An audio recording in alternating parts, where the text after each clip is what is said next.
দুনিয়াতে উলঙ্গ আইসি এই সাদা কাপড়টার জন্য, এই সাদা কাপড়টার জন্য আইসি দুনিয়াতে। পুরুষ মানুষ ঢাকার দরকার নাই, সাদা কাফন দেখলে অন্তরের মধ্যে কি আসে? একটু ভয় আসে, এটা মনে রাখবেন। পুরুষের ঢাকার দরকার নাই, মহিলাদেরকে এভাবে উপর দিয়ে ঢেকে দিতে হয়। মরণের হরে জীবিত থাকতে দরকার নাই, কি কন? আমার মেয়ে, আমার স্ত্রী, আমার বোন, আমার মা বেপরদায় চলে, আমরা হইলাম দায়ুস। ওই পুরুষ দায়ুস যে তার স্ত্রী সন্তানকে পর্দা করায় না। আপনি থাকতে আপনার স্ত্রী কিভাবে ফেরিওয়ালার সামনে যায় আলু ফ্রাইস কিনে? আপনি দেশে থাকতে, আপনি এলাকা থাকতে আপনার স্ত্রী কিভাবে মার্কেটিং করে যায়, এভাবে বাজার সদাই করে? আপনি পুরুষ কেন পর্দার ব্যাপারে সচেতন নয়? আপনার উপযুক্ত মেয়ে ওড়না ছাড়া ঘর থেকে বের হয় কিভাবে? আপনার মেয়ে, আমার মেয়ে কিভাবে পায়জামা টাকনুর উপরে পরে? আমার ছেলে কিভাবে পায়জামা টাকনুর নিচে পরে? আমার টাকা দিয়ে আমার ছেলে সিগারেট খায়, আমার টাকা দিয়ে, আমার টাকার এমবি খরচ করে আমার ছেলে মেয়ে ঘরের মধ্যে গান বাজনা করে। আপনি পুরুষ উদাসীন, আপনার খবর নাই। খোদার কসম, দায়ুস ওই পুরুষ যে পুরুষ তার পরিবারকে দিন শিক্ষা দেয় না, কোরআন শিক্ষা দেয় না, পর্দার কথা বলে না। আর দায়ুস জাহান্নামে যাবে। এই দুনিয়াতে আসছে সাদা কাপড়টার জন্য, শুধু এই সাদা কাপড়টা অ্যারেস্ট করার জন্য। কিন্তু এই সাদা কাপড়টাও নিজের টাকায় কিনা হয়, নিজের টাকায় কিনা হয় না, আত্মীয় স্বজন কেউ না কেউ।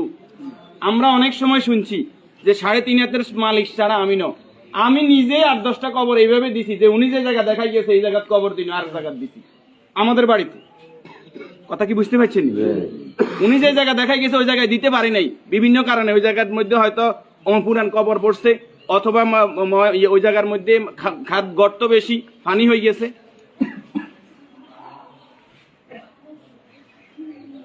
তাহলে আমার শেষ জায়গাটাও আমার নির্দেশনা মতো হয় না, পরিবারে যারা আছে তাদের নির্দেশনা মতো হয়। যে রাসূলের সম্মানমর্যাদা এত বেশি, সেই রাসূলের প্রতি দুরূদ ও সালাম সাল্লাল্লাহু আলাইহি ওয়াসাল্লাম। সম্মানিত উপস্থিতি, আল্লাহরই গোলাম চেহারাতে বলতেছে অবশ্যই নেককার পরেজগার ছিল। আল্লাহ তাআলা ওনার জীবনের গুনাহগুলো মাফ করে দেন, আমিন। যে নেক আমলগুলো করেছে, দান সাদাকা করেছে, এর বদৌলতে কবর, হাসর, মিজান, ফুলসিরাত আল্লাহ কি করে দেখ, মাফ করে দেখ। আমরা যারা জানাজায় উপস্থিত হয়েছে আল্লাহ আমাদেরকে মাফ করে দেখ। আল্লাহ তাআলা এই পরিবারকে ধৈর্য ধারণ করার তৌফিক দান করুন, আমিন। 40 জন জানাজাতে কাদেরকে উপস্থিত করাইবেন? আমাদের কত বলবো, বলতে আর বলতে মনে চায় না। সব জানেন কিন্তু আমল নাই। আপনি জানেন যে আত্মীয়তার সম্পর্ক নষ্টকারী জাহান্নামে যাবে, আপনি নিজেই সেই সম্পর্কটা বারবার নষ্ট করেন। আপনি জানেন যে আগে সালাম দিতে হবে, আপনি সালাম দেন না।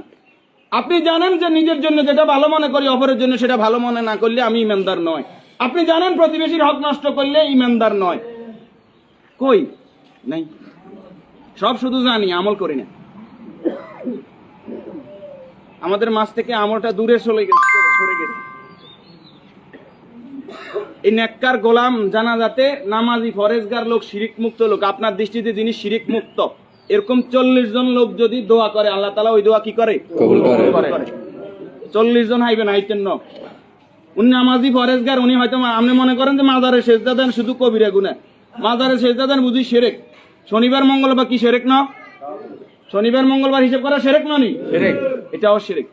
এই যে জাদু টোনা করা, এটা কি শিরক না? গণকের কাছে যাওয়া, বান্দর গনাইতে যায়, মানুষ গনাইতে যায়, চুরি করছে কে, আনা চাইতে যায়, এগুলো সবগুলো কি বড় শিরক? যেটা জনগণ সকল ক্ষমতার উৎস, ঠিক না? জনগণ সকল ক্ষমতার উৎস, সকল ক্ষমতার মালিক কে?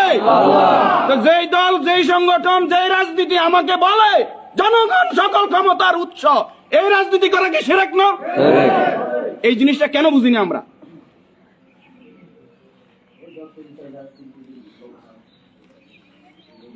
আপনি মুখে বললেন জনগণ সকল ক্ষমতার উৎস, অন্তরে আপনি বলবেন যে হ্যাঁ আল্লাহ সকল ক্ষমতার উৎস, এটা তো আল্লাহ মানে না। মুখে যেটা বলতে হবে অন্তরে এক থাকতে হবে।